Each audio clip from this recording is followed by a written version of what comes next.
This morning on Cockerel Doodle Doo, Brennan Johnson wins the game at the depth. Are we worried about these performances? Tune in to Cockerel Doodle Doo. Where's the video? There we go. Oh, there we go.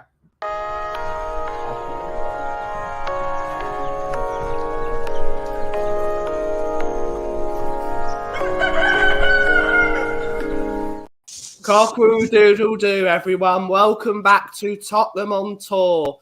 We're joined here by the same three guests we had on Friday, so it's a bit of a good bookmark because we talked about the game on Friday, and now we get to reminisce on the game, and we figure out what we were saying on Friday was utter rubbish, which it usually is, to be honest. And that's the whole point of these streams, to talk rubbish.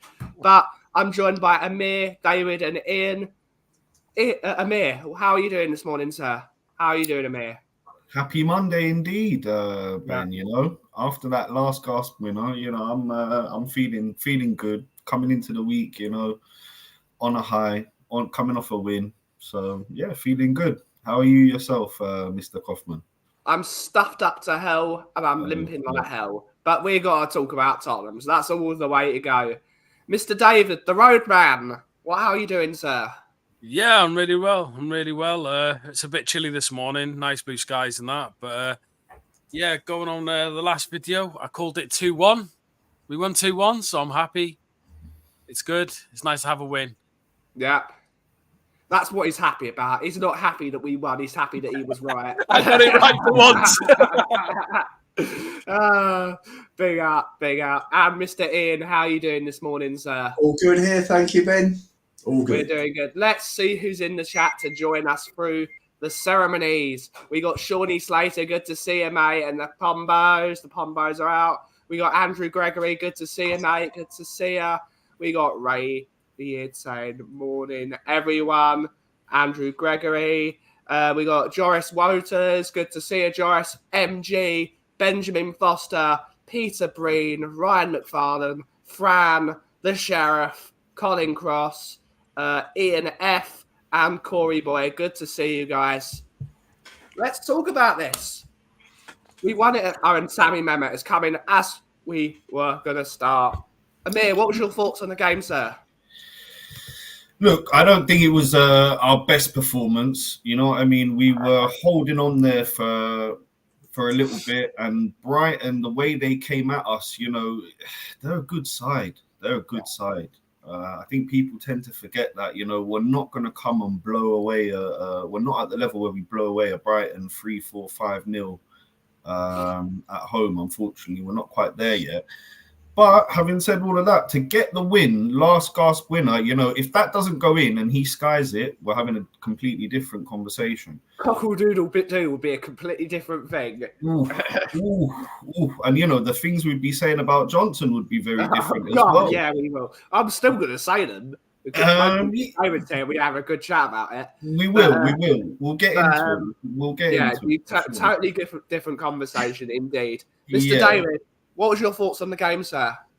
I mean, it's one of them, like Amir said, Brighton's a really good team. You know, I know they lost against Luton, and it was an expectation that we were going to actually games don't work like that. At the end of the day, they turned up slightly. They had really good possession at times. They come at us. And I think the first half, it was dreadful, personally. Yeah. Second half, I think we worked them out. We started to play our game, and we ended up controlling the game. And, yeah, got the win at the end. And it was great. I mean, Hart didn't like it, but, you know, it was excitement. Absolutely. We've got Corey Boy has renewed one of his memberships. Thank you so much, Corey Boy. It really helped us out on the channel. Big up, sir. Hopefully you're doing well. And he's saying, he said you've renewed. But all good. Good to see you. We know you're here. And Ian, what was your thoughts on the game? Pleased to come away with 3 points. I thought first half we were poor. I thought the second half, like against Brentford, came out after half time much better. Brighton had 2 or 3 chances near the end, but otherwise they didn't. You know, we didn't let them near our penalty box. second half. I thought we were, another time that one of those chances would have been taken. We'd have been looking at a home defeat. But I thought, to come away with the win again, you've got Benson Core, who had a very, really poor first half, but funny enough was doing better in the second half before he got hooked. You've got people like Madison coming back from injury. Van der Ven looks superb again, having come back from injury. So we got the 3 points, and that's what counts. At the end of the season, you look back at a season, you look back at where you finish. You don't remember an individual game, and it's just important that we got the 3 points, and we picked up 3 points on Villa over the weekend. So absolutely good result. Good result in the end. Did we underestimate Brighton, Amir? Because people seem to think that Brighton are a bad team, and they've had a touchy season this year because they've had loads of injuries and this and that, and they've been tonked a few times, but they've also given a few tonkins. That's the way Brighton play. Did we underestimate them? Because they played us off the park for at least 70 minutes of that game. They were by far the better team in that game, and that is the beauty of football, isn't it? That you can be the better team and still lose. It's also the heartbreak of football. Yep, no, you're spot on there, Ben. And look, did I underestimate them? If we're talking about I don't know about the I can't speak for everyone, but I definitely didn't underestimate them. I know what a good side they are. I think they're one of the best run clubs in the country, to be honest with you. The way they bring through players, the way they sell them on for ridiculous fees after that, the football that they're playing, the talent they have in there, they just seem to pluck talent out of thin air, really. And develop them. So I was worried about it. And I'll be honest with you, when it was at 1-1, 90th minute, I thought we had no hope. I didn't think we were getting back into it. Although we were looking like a threat with Sonny on, I just didn't see a way back in. But my mate next to me kept faith, and in the end we just managed to nick it. So they're not an easy side to play against at all. And I think, at the end of the day, this match here is a real building block for us. Can we go and build on that? We've got Wolves, we've got Palace, which again will not be easy matches, but if we're serious, we get 6 points. And then you're talking. Then you're really getting into a run of wins, and you're looking good, and you're feeling good, you're feeling confident, you're on a high. We can really push on from there. So that's what I'm looking for from the lads. I think can really build off this last gasp daylight robbery win that we got. We got another membership renewal from Mr. Mark Cousins. Thank you so much for rejoining the squad. Good to see you, Mark. Hopefully you're doing well. He's saying great. Keep up the great work. #best channel on YouTube. Cheers, Mark. Cheers, Mark. Means a lot, buddy. And everyone big up the Sheriff in the chat. And also big up Corey Boy as well. They're great supporters of the channel. Did we underestimate Brighton, David? I don't think we did. I think Ange had a plan, and the first half didn't kind of work out, but second half it did. For me, the eye test, sitting there watching it, looked like we had a dreadful game against them. Statistically, we beat them all over the park. Yeah. That's it. You know what I mean? It was looking at the game, it looked really, really bad. It looked at times we were very, very poor. But at the end of the game, when you look at the stats, we actually weren't that bad compared to how we don't give you all the story, though, do they? They don't give you all the story. It's why you've got to use both. It's why a rational person doesn't say, well, I saw this, and then another irrational person would say, this says that, when really it's the story is halfway in the middle. So you got to use them both. Yeah, exactly. And the main thing is we get the win, right? We can play well, we can play fantastic football, and we can draw a game. Or we could play really horrible football and win. The main thing, that is, we didn't walk away with 1 point, we walked away with 3. Yeah. And that's what we need. That's how you progress. That's how you learn as a team, is when you're playing bad and still getting a win, you then look on that, you look at where the bad parts were, you look at where you can improve, and then wins become a little bit more easier, become a little bit more fluid, stuff like that, you know? So I don't think we underestimated them. Brighton are a really good team. They're a well-drilled team. They were under Potter. De Zerbi come in and is pretty much... He hasn't elevated them to a new level. No, he just taught them how to score. He taught them how to score goals. Exactly. Yeah, that's it. And whereas Ange has come into a team that's gone through many different managers and are learning a completely new style, a completely new system with pretty much a brand new team. So we're in a good place. We're in a good place. I didn't expect much this season. I think majority of people thought we were going to get relegated after selling Kane. Yeah, we've scored in every game so far this season. Yeah, Mr. Ian, do you think we underestimated Brighton?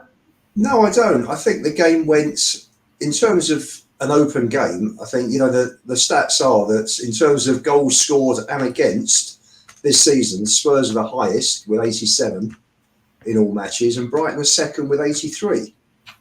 So it went as planned. Neither team can defend, can play a low block. So it was an end-to-end game. I don't think Brighton dominated for 70 minutes, though. I think it was more of a game in 4 quarters, to be fair. I think Brighton started off well. I thought Spurs had a better second quarter, came out in the third quarter and did even better. And then after the substitutions, for some reason, we went off the ball. Brighton had their chances and we nicked it in the end.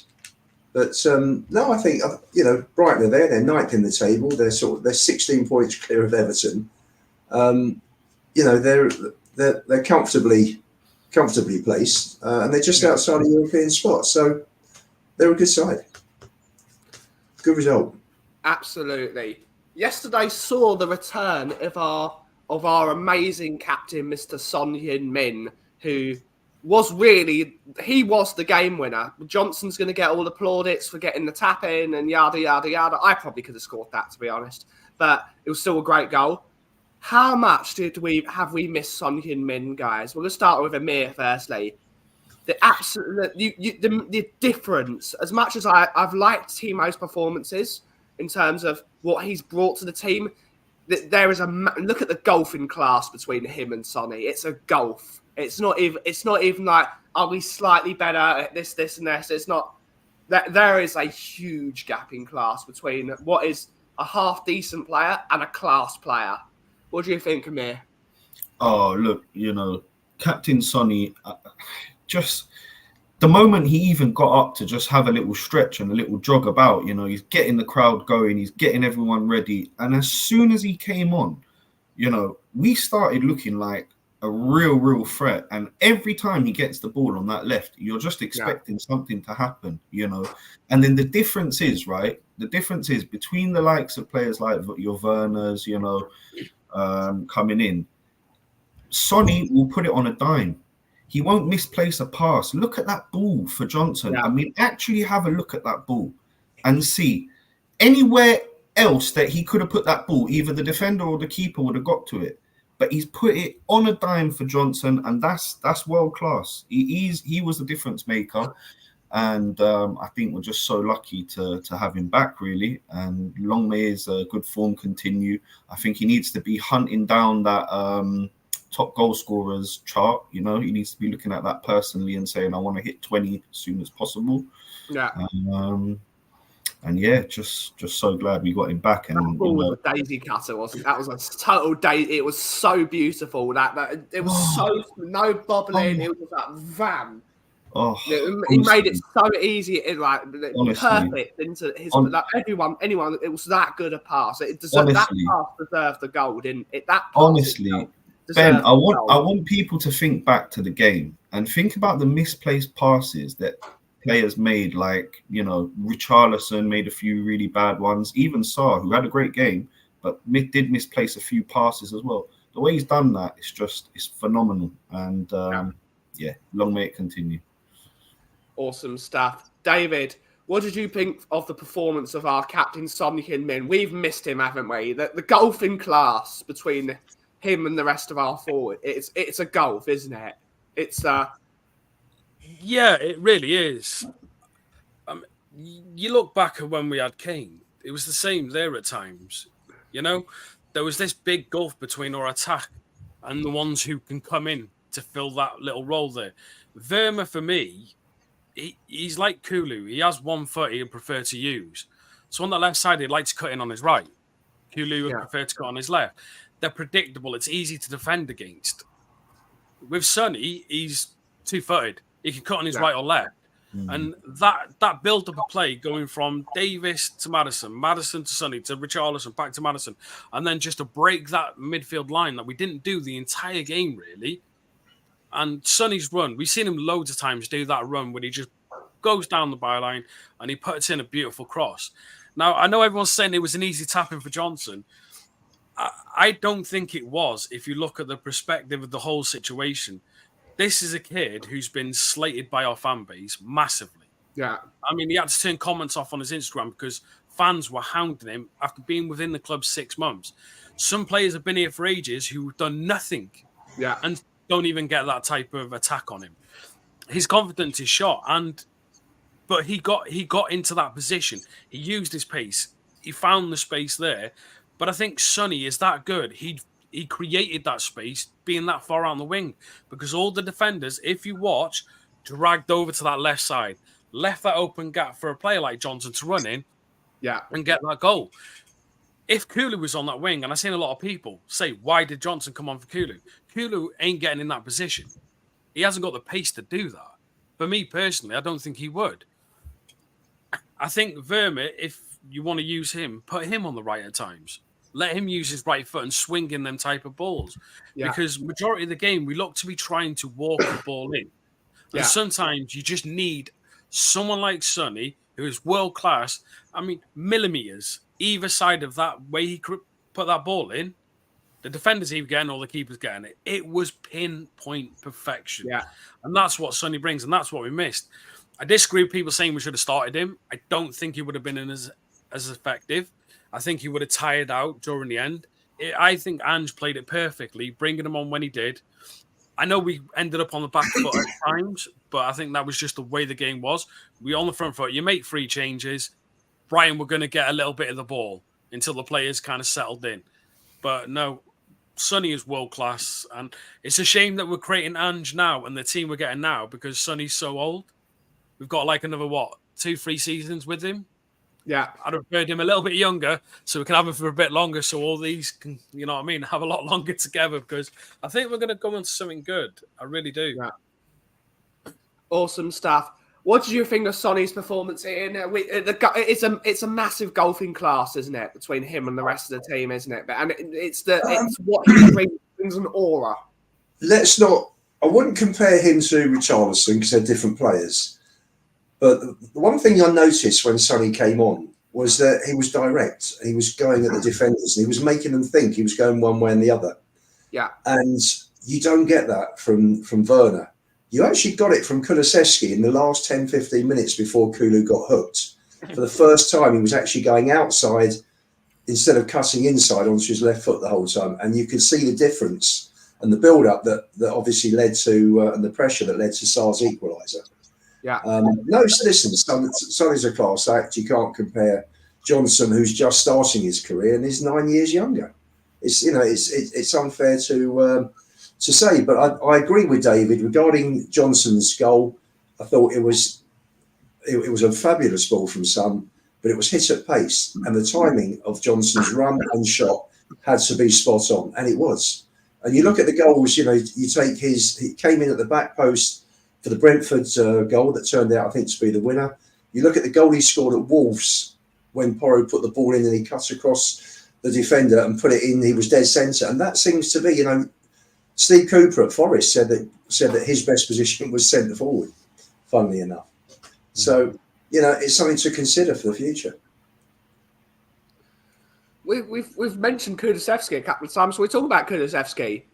He had a poor game, didn't he? He was poor. But then again, what you said, Ian, he was poor, and then he started to be really direct, and he started to use pace. I've never seen Kulusevski run so fast. And then the moment he started to click into gear, they took him off. It was bizarre, wasn't it, Amir?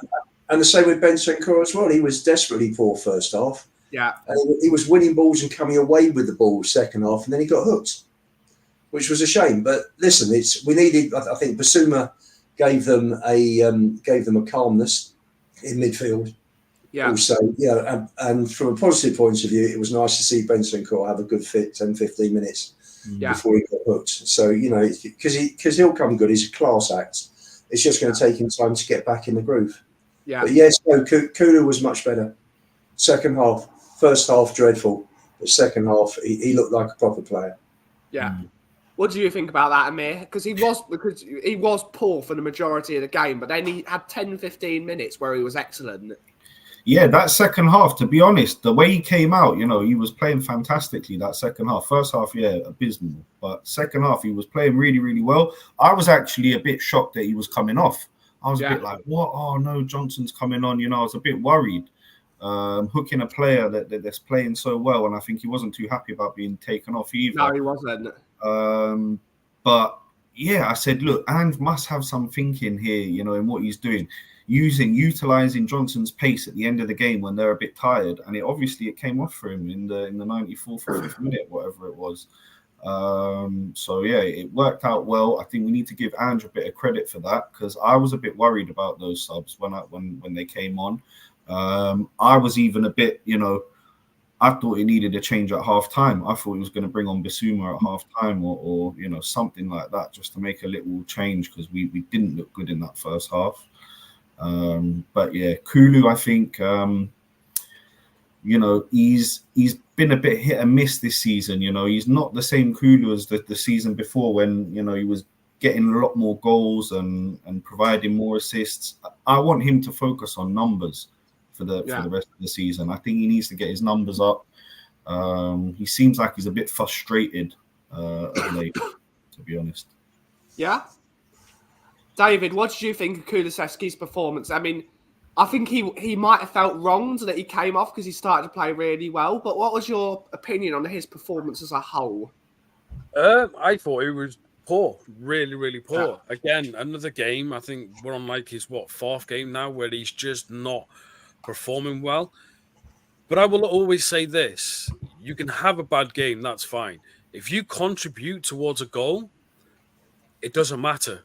At the end of the day, it doesn't matter. And his pass to Saar was absolutely world class. I'd say nearly as good as Sonny's, because he seen that space and he ripped open Brighton with that single pass. That one moment changed our game. Yeah, that was it, and that's what you need. So he needs to sort himself out. And I see people saying about Johnson in the comments, saying that he had a really bad game as well. Exactly, yeah, he did. He weren't great, but he had that one moment that won us that game. Yeah, and that's the what magic it's of about. football, isn't it, David? It's the magic of football. You can be the villain for the entire game and then be the hero. Or on the opposite spectrum, you could be the best player in the world. You could basically Gazza in the 91 Cup final. Gazza in the 91 Cup final, be the best player at Tottenham, drag us all the way through that competition, and get sent off immediately. Get an injury immediately. You can go from being the hero to the villain, and you can be the zero to the hero. That is football, isn't it? Exactly. Yeah. You look, if Brennan didn't put that ball in the back of the net. And I mean, this is a kid that's got no confidence in his first season. If he put that ball over that goal and didn't score, this fan base would be hounding him. Now, how many times have you seen world-class strikers, top of their game footballers who've been at the team for years, miss that type of ball, miss that type of goal? So, this would made him a villain if he missed, but it didn't. And you can slate his performance. Yeah, he's not on the top of his game. But even after the post-match, you had Sonny turn around and saying he really wanted Brennan to score. Yeah, you've got Madison saying about him how Ange is working with him, teaching him, trying to learn him to get into that back post position. He's still learning. We have this thought that players around about 22 should be, at the top of the game, peak performance. That's not how football used to be. 18, 19-year-olds don't hit peak. They don't hit peak till they're like 25, 26. But we're supposed to, all these young players have to be amazing straight away. That's not how football works at times. Udogie come in, right, has been applauded as the best left back in the world. He's had some very poor games the past couple of games. Yeah. If you look at his overall performance, they haven't been great. But yeah, he was saying that he was unbelievable and everything like that. Players still have a lot of learning to do. Sonny is still learning from Ange. Yeah. He's played under numerous managers. He's still got to learn. And people need to temper themselves a little bit, relax, and see that this season is like a learning curve for a lot of players, including Porro. Porro was dreadful last season. People wanted him dropped. A lot of people wanted him gone. Now look at him. They're saying he's just as good as Trent Alexander-Arnold. Again, past couple of games, his passing out from the back, his attacking threat has been poor. But no one's picking out them because of what they've done previously. You know? They're not looking at that their games of the past few games and saying, well, they've had a bit of a poor game. Bentancur's just come back from a dreadful injury and then had another injury on top of that. You take the ACL, he'd need time to get in. To have an ACL, come back one game and a knee injury, and yet people are slating him. And it's like, calm down a little. Yes, performances ain't perfect. Yeah. But we were paid to be relegated and we're fighting for fourth in a really healthy position. Relax a little bit and let's see how we progress the rest of the season. And next season, I think we're going to see a really, really, really good Tottenham side under Ange. You can't really argue with anything David has just said there, Amir, can you? No, you can't. I think I was having a word with a mate at the game, and I was saying, I think if we're looking at a jigsaw puzzle, and what percentage are we towards completing that puzzle of building that squad that can really challenge for titles. I said, I'd love to know what you guys think as well. I think we're roughly 70% of the way there. I think there's about a 30% gap of where, the cities and Liverpools are of the world, and those kind of sides that we need to kind of catch up to in the next few windows. But I really do think we're building something. And it's not just me that thinks that, I had a listen to Maddison was on Stephen Hendry's podcast. He loves snooker, does Madders.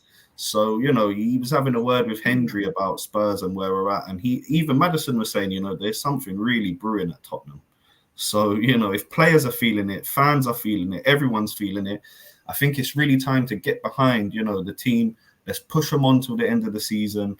Let's get that Champions League place and, let's really build on for Ange's next season. And when he really builds that squad he wants, completes that jigsaw, gets, a couple of really, for me, it has to be, 2 top quality. I'm talking about, players that will slot in, players that will challenge for that first 11, and then maybe another little young player might be nice as well on top of that. But that's where I think we're at. I'd love to know what you guys think, where we are.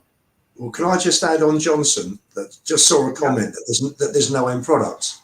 Well, in the last 7 games, he's put the ball on a plate for Richarlison to score against Everton and Bournemouth at home, and he scored against Brentford and on Saturday. So I'm not sure where the no end product comes from. He's contributed 2 assists and 2 goals in the last 7 games, and the kid's coming through. He's come from a small club. I say small, a much smaller club in Forest. And I'm talking about today's version because I know they won the European Cup. Yeah. So I'm not sure what fans expect. And at the end of the day, if he's that bad, but his end product is putting the ball in the back of the net and the rest of the stuff he can learn, then at least he's starting from the right place. So, give the kid a chance. You can't teach attacking talent, can you? You can't teach it. If you can do it, you can't teach that. Well, he's a good kid. Good kid as well, Ian, isn't he? From his interviews and how he's coming off, Johnson seems like he's got a great character. We should all be getting behind him. I think 1 or 2 things that like coming short.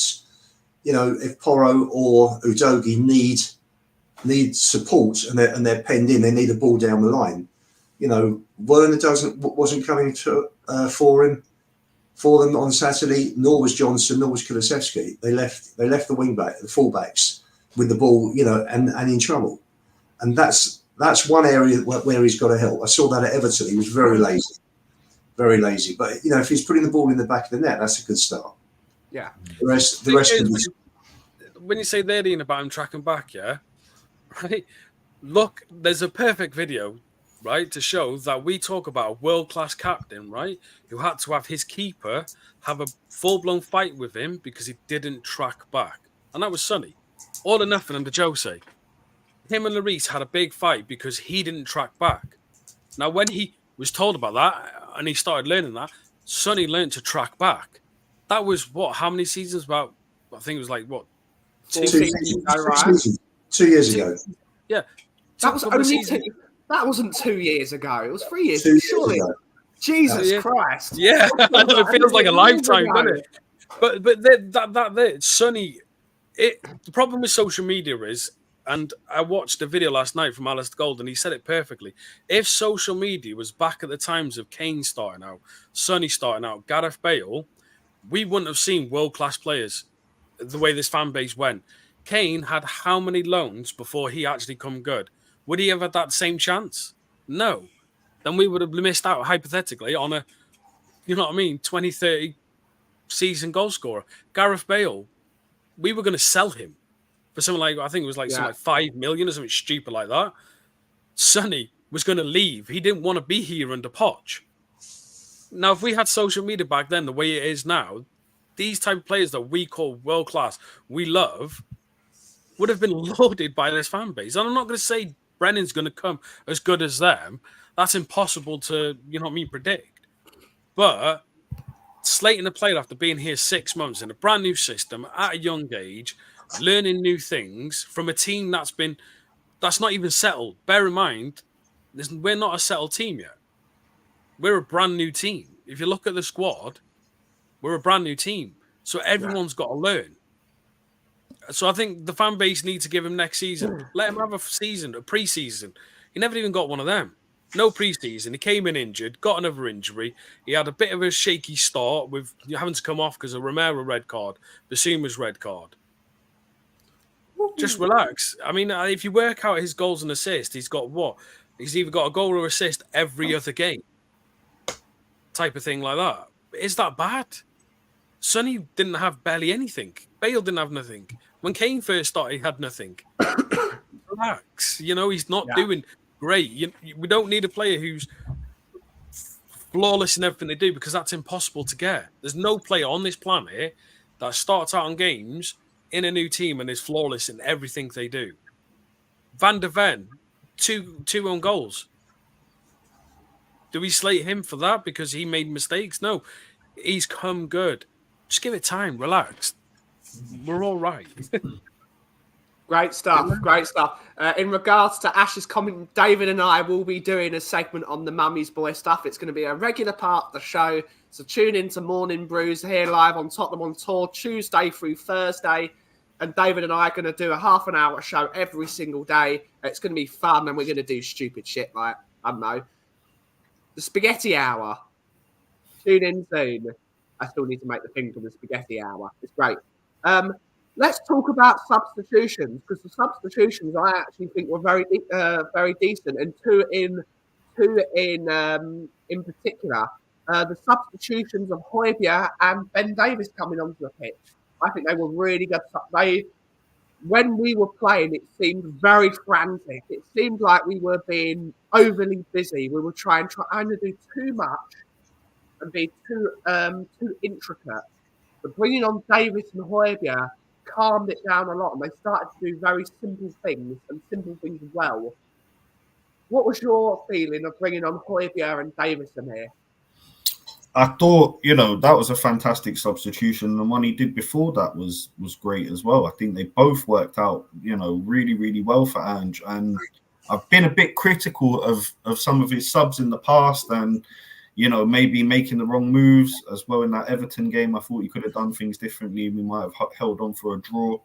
But yeah, the fact that, he brought on Davies with that experience and Højbjerg with that experience coming in, steadying the game, I thought it was, a master stroke. The fact that bringing on Johnson, came off for him as well. Delighted for Ange, delighted for Johnson, delighted for the whole team. I think something that, I'm personally a little bit worried about is I know Ange likes that gun-ho style of football, and the way we're going at teams, and we'll lose some in the 90th minute and we'll win some in the 90th minute, and that's all well and good.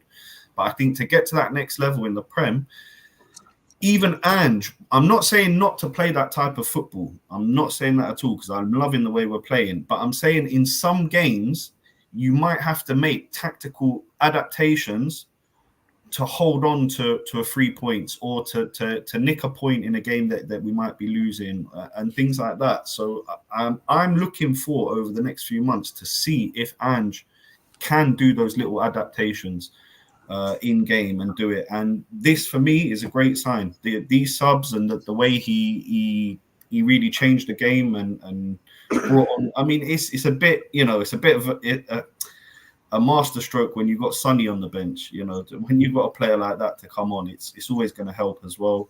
So I think, overall subs were very good.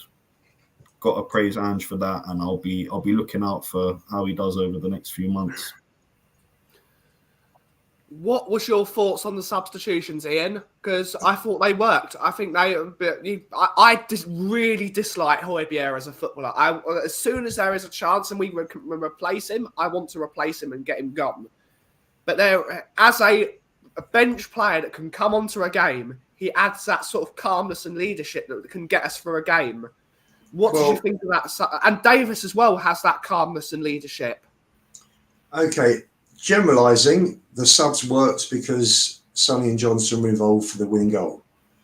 So you look at it and you say it worked 100%. Basuma for Bentancur, I thought was a good substitution.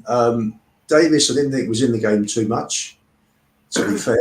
Højbjerg was a mix of good and bad. He was giving the ball away as well. It was mainly Brighton in that last quarter before Spurs scored at the death. They were the team that looked more likely to score. So were they great? Ultimately, yes, you can say that Johnson and Son worked. And I thought Bassoon was obviously a lot better than Bentancur overall, because Bentancur had a poor first half. Højbjerg and Davis, neither good nor bad for me. All right then. David, what did you think of the substitutions? What did you think of Emil Højbjerg's performance with Davis? I thought they were all right. What did you think of their performance as a whole? Do you agree with Ian, or do you agree with Amir in terms of them? I kind of agree with both, in a sense that at times Højbjerg did calm the game down. He broke up play at times, but he also weren't exactly fantastic. Like Ian said, Davis worked on that left, right? When Udogie went off, he actually started off that full move that led to the goal.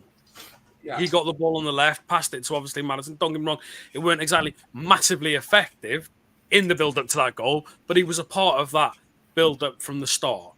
I think this is the first time Ange has actually had a decent bench to look at to change a game. And next season, that'll look even better, but that's what he had to work with. And like Ian said, in the end, the subs worked because we got the goal. Did they change the game massively? No. But it did calm the game down a little. So that's why I agree with both in a sense. At times it did calm the game down, but then at times it didn't work and Brighton were really on top of us. So it's like that, isn't it? It's 50-50 with them. But this is the first time I think Ange has looked at the bench and been able to go, right, I can change the game here. The reason I think he took off Cooley for Johnson is because he's seen the space there. The reason he took off Verma is because he's seen the space there. Ange had a chance to look at the game and say, right, if I move this here, put this there, we could change the game, and it worked. If it didn't work, we could have had a completely different story and said it was dreadful. But we're not managers. We're fans who look at the game from a completely different perspective that Ange does. So to him, walking away in that game, his subs worked. So, yeah. It's all that matters at the end of the day. 3 points. Yeah. 3 points. 3 points. We're going to talk about the performance now. We do have a couple of questions before we move on to the performance of the game. And are we worried about the performance? We've got one from Chris Loney is saying, I know there's a lot of love for Bentancur, but do you think he suits an Ange Postecoglou team? Yes or no question. Amir, yes or no?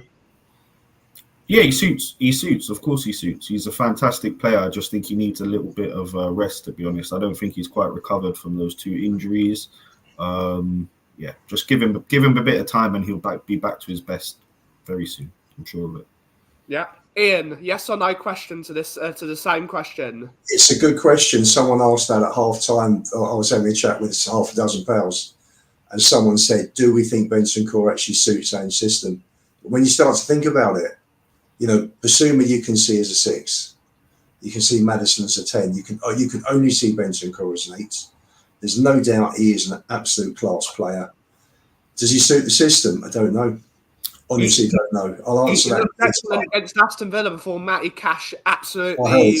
I haven't seen that yet. I couldn't make it that day. I've still got it on tape to watch. And he was absolutely fantastic. He was turning players. He was running with the ball, and then Matty Cash took him out of the game and took another 2 months away from him. So in a two, obviously, when he was playing with Højbjerg, he looked very, very good. Not sure whether that was because Højbjerg's not all that, but Bentancur is a cracking player. Whether he suits the system or not, that's another matter. I don't know. Ian, I want to ask you: have you heard Anne saying, about the 6 and the 8 in these positions that the players, that we put them in? He's kind of said, I don't even think of players in those positions. He said, I don't want them to think in the terms of they're a 6, they're only a 6, they're only an 8. I think Bentancur can actually play in that 6 or in that 8. I think Basuma's probably a bit better in the 6. He's not. I disagree. He's not suited to a 6. You could see that on Saturday.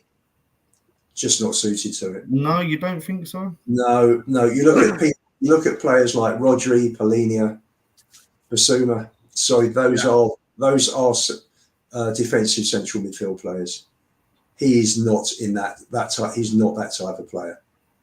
He's sort of. It depends. I mean, maybe it goes back to Amir's point. Maybe it's going to be a more fluid system where people go where.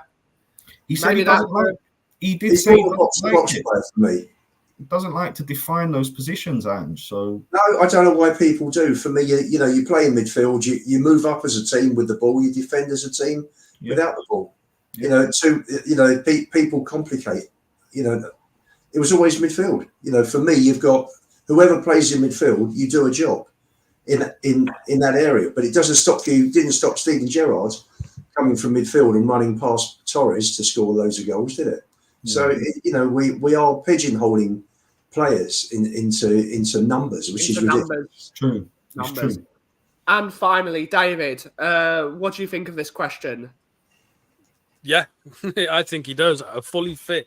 If you had a fully fit Bentancur in an Ange midfield, he would be.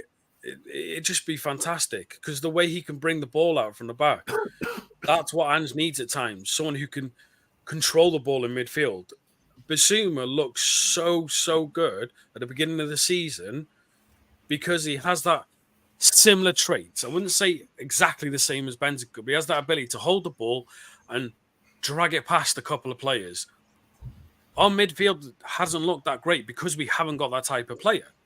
Bentancur and Basuma, for me, are the only 2 players in our team who can do that. And a fully fit Bentancur, we've seen... He pretty much dragged us to a Champions League under Conte, I think it was, weren't it?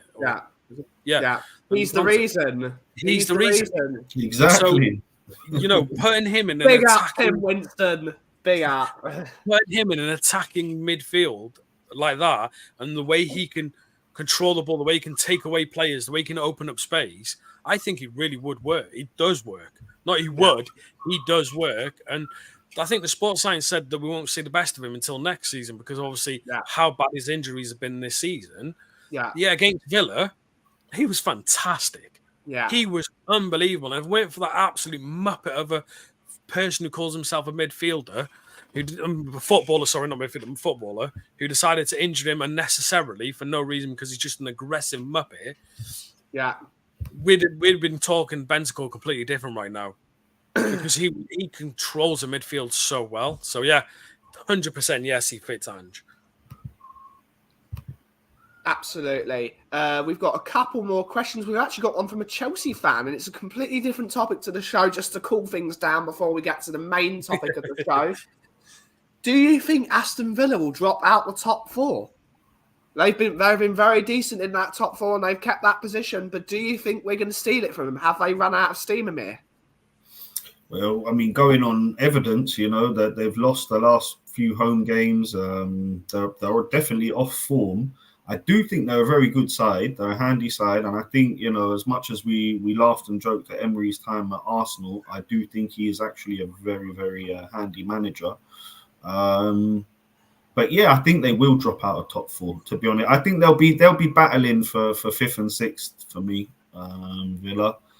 And if they nick one of those places, I think it'll be a very decent season for them. I don't think they're quite there yet in terms of the squad to push on for the top four. Yeah, that's my thoughts on it. But very decent side. And our trip up there will be vital in where we finish. It's going to be a huge game up there. Huge one. Ian, what do you think about this question from Amir Ban? What do you think about this question? Do you think Aston Villa will drop out of the top four? Do I think they'll drop out of the top four race? No, I don't. They had a bad game against Newcastle, granted. Chelsea switched the team around and came unstuck. But yesterday, Villa were the better team.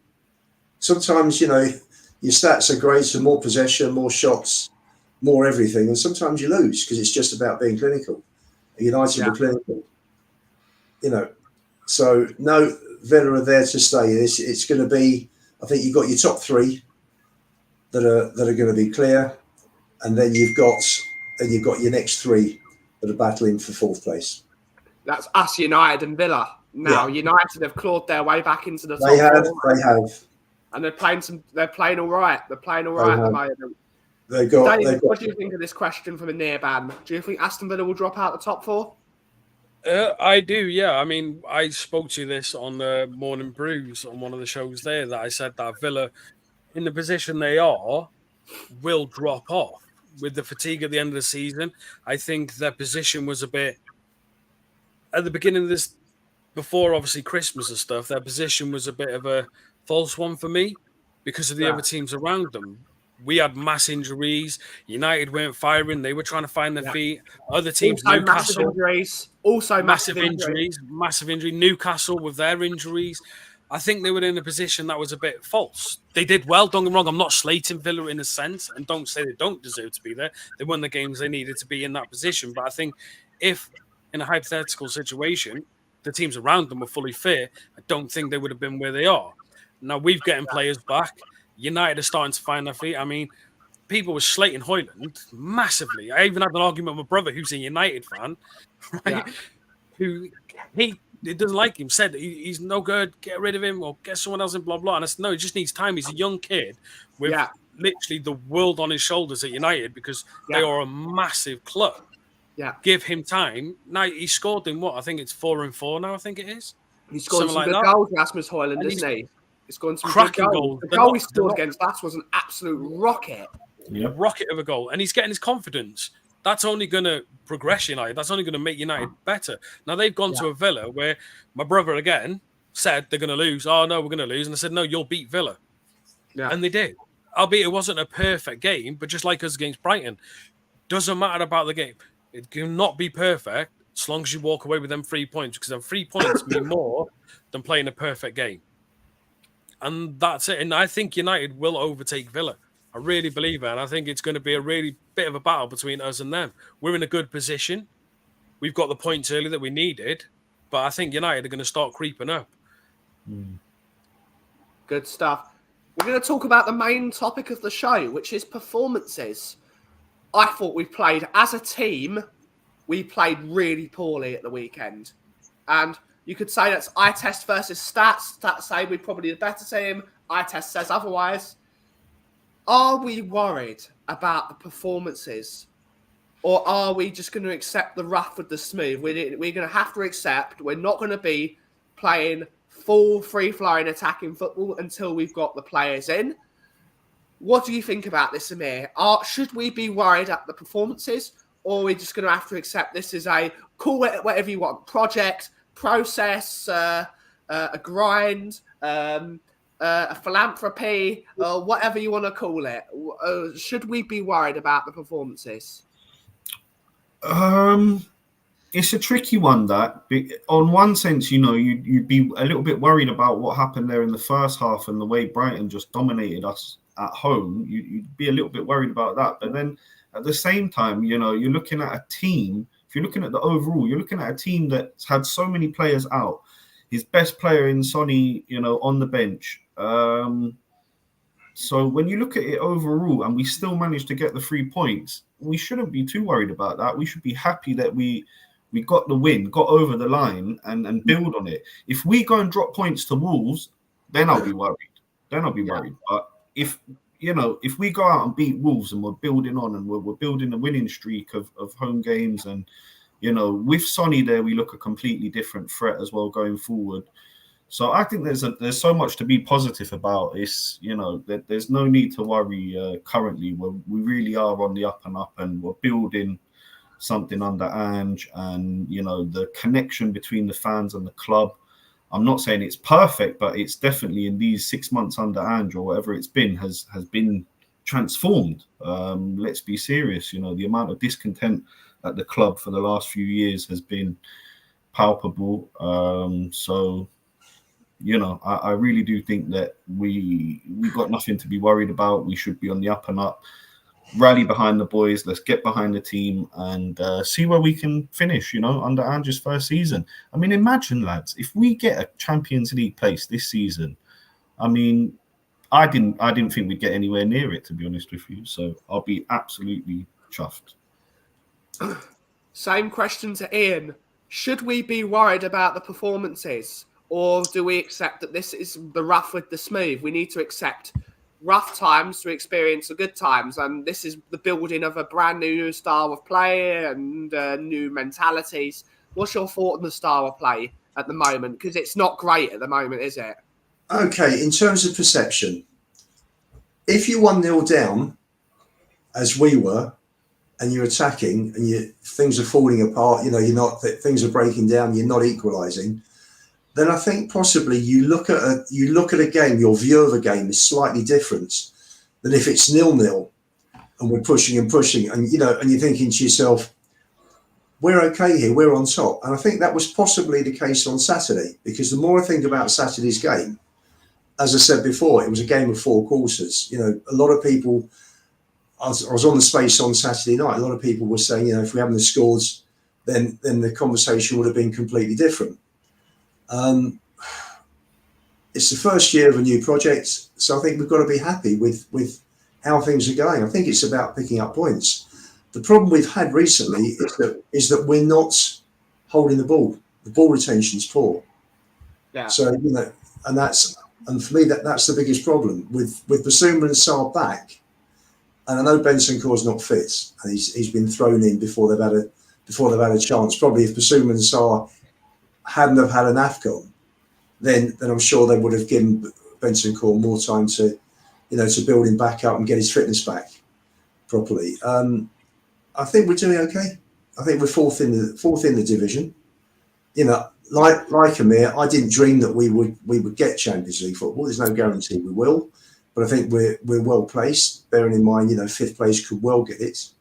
And I think we've got to take advantage and win the next few games. Villa's going to be a good game. That's not a must win. That's a must not lose. Yeah.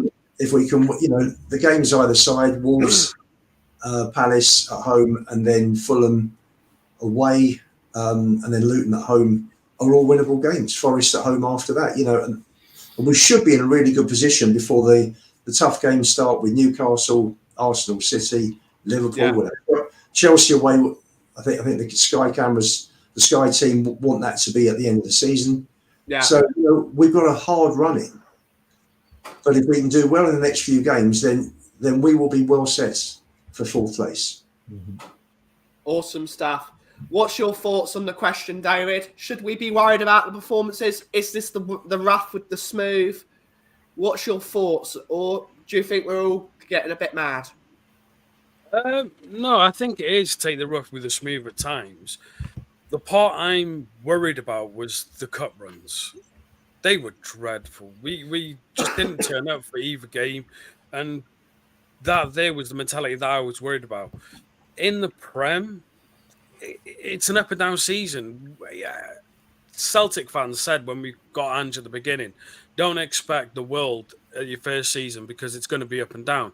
He needs to bed the squad in. It takes a season to get him his thoughts and everything about and to create the squad that he wants.